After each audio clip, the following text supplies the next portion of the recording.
So, kumusta naman? Super init. At ito nga mga mami ay gagawa tayo ng melon shake. So, first yung gagamitin ko. First na melon mga mami. Kasi naubos na yung avocado shake ko. Kaya ito naman melon ang aking gagawin. Grabe, ang sarap nito at talagang refreshing talaga siya mga mami. At napakadali lang naman siya gawin.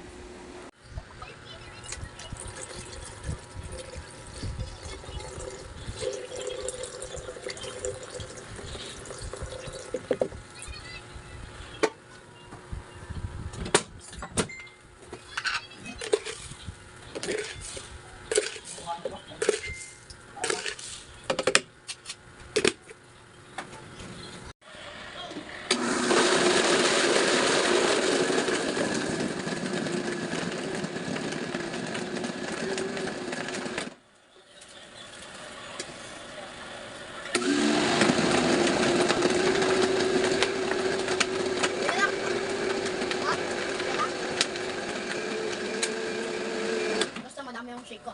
Hindi lang ako. Ito na yung melon mga mami.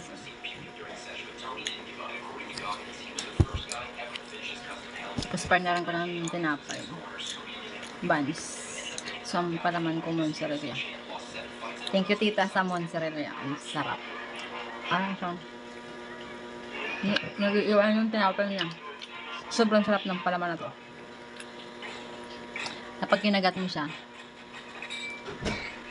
nakakaba siya.